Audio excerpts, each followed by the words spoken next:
માર્ગે દોરે છે। ભાઈ તમે ગેરમાર્ગે દોરાઈને અહીં આવ્યા છો?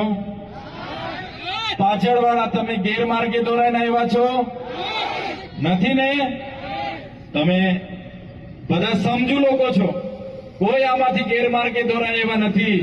ત્યારે ડેડિયાપાડામાં દેશના વડાપ્રધાન શ્રી નરેન્દ્રભાઈ મોદીજી આવ્યા, એમના પબ્લિક ભેગી કરવા માટે 500 કરોડ રૂપિયાની આદિજાતિ વિકાસ વિભાગમાંથી બજેટની જોગવાઈ કરવામાં આવી, પણ ત્યાં 500 કરોડમાં ભીડ ભેગી નહીં થઈ અને આપણે પ્રેમથી કરેલા આહવાનમાં લાખો લોકો ભેગા થયા, એટલે આ લોકોને તકલીફ પડી છે।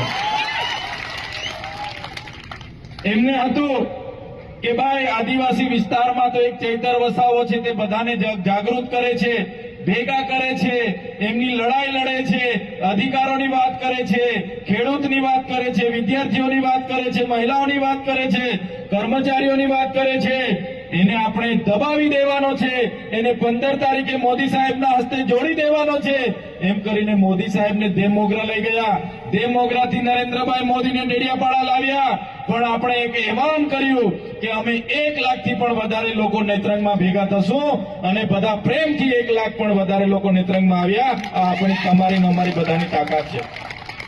આપણે એ મંત્રી અને એમના સાંસદો જેવા એમની પાર્ટીના બોલતા પોપટ નથી, આપણે સ્વતંત્ર હવાલાવાળા લોકો છે અને અમે બધા સ્વતંત્ર હવાલો લઈને ફરીએ છીએ।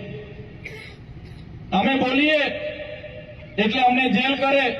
આગળ યુવરાજભાઈની સાથે અમે શિક્ષકોની ભરતી માટે લડ્યા, અમે વિદ્યાર્થીઓને પોસ્ટ મેટ્રિક શિષ્યવૃત્તિ મળે એના માટે લડ્યા, અમે ખેડૂતોને એમના પકવેલા ભાવ પાકના ભાવ યોગ્ય મળે એના માટે લડ્યા, અમે ગાંધીનગરમાં જ્યારે પણ કોઈની સાથે કર્મચારીઓ સાથે અન્યાય થાય એના માટે લડીએ, અમે સુગર મિલોમાં ખેડૂતો સાથે અન્યાય હોય એના માટે લડીએ, અમને જીઆઈડીસીઓમાં સ્થાનિક લોકોને રોજગારી મળે એના માટે લડીએ।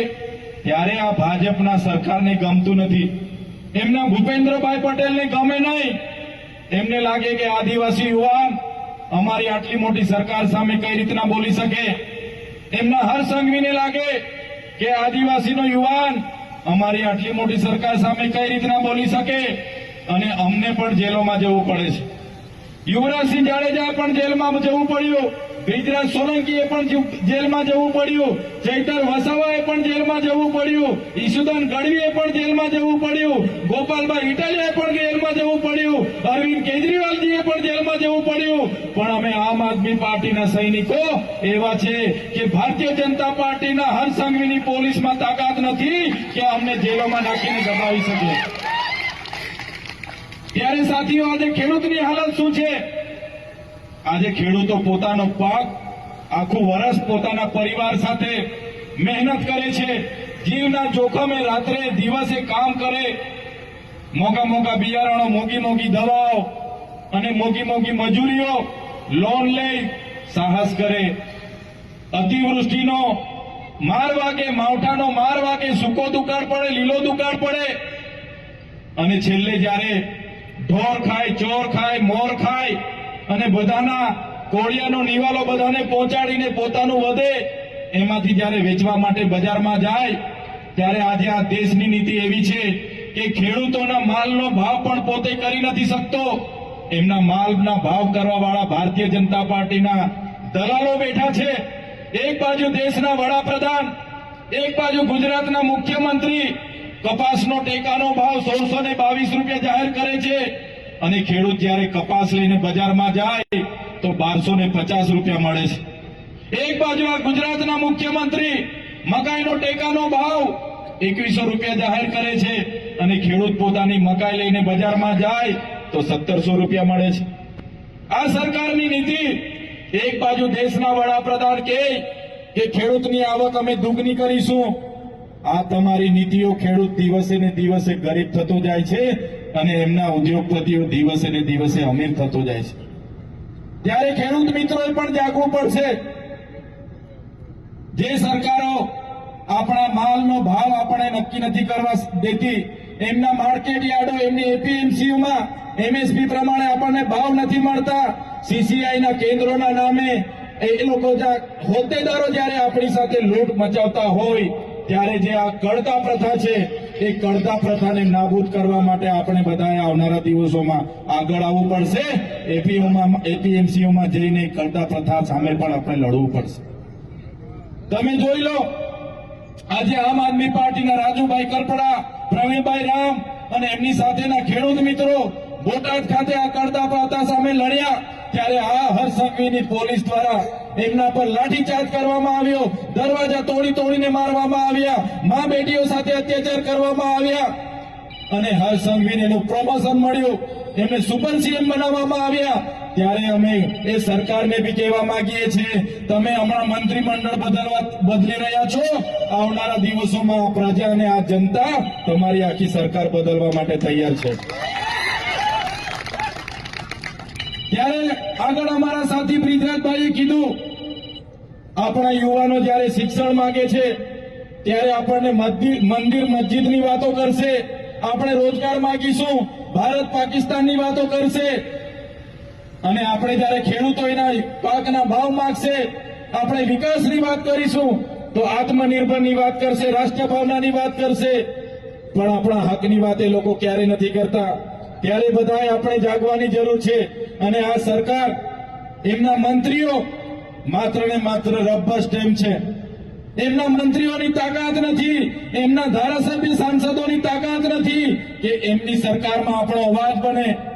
ત્યારે સાથીઓ, આવનારા દિવસોમાં આ વિસ્તારમાંથી પણ આપણે આપણો અવાજ બને એવા યુવાનને તાલુકા, જિલ્લા અને વિધાનસભામાં મોકલવા માટે આપણે બધાએ તૈયાર થઈ જવું પડશે.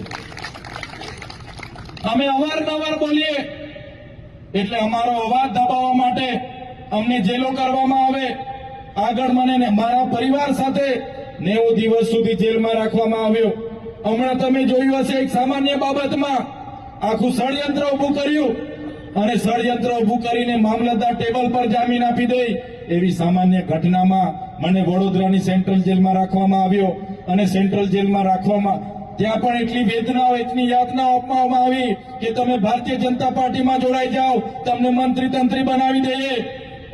પણ અમે એ વેદનાઓ વેઠી લીધી, અમારા પરિવારે દુઃખ વીટી લીધું, અમારા કાર્યકરોએ દુઃખ વીટી લીધું અને અમે નક્કી કર્યું એ પ્રમાણે અમારી ગરીબ, આદિવાસી, મધ્યમ વર્ગ, ઓબીસી, માઇનોરિટી અને દલિત પીછડા માટે અમે લડીશું. અમે ક્યારે ભારતીય જનતા પાર્ટીમાં જવાના નથી.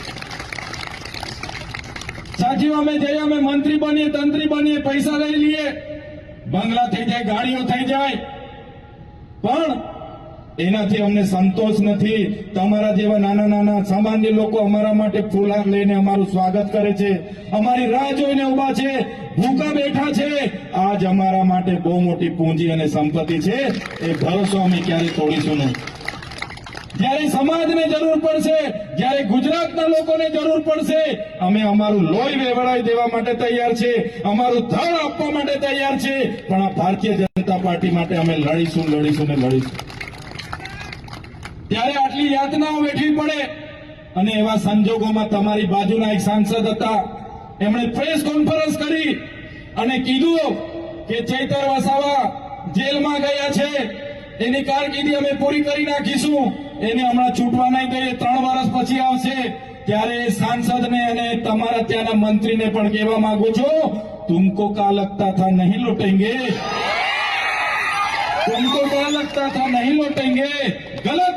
जब तक तोड़ेंगे नहीं तब तक छोड़ेंगे नहीं. हमको क्या अंडू पंडू गंडू झंडू समझ के रखा है क्या? ये चैतर वसावा कभी झुकेगा नहीं. करारा जवाब मिलेगा, करारा जवाब. अपना टाइम भी आने वाला है ना?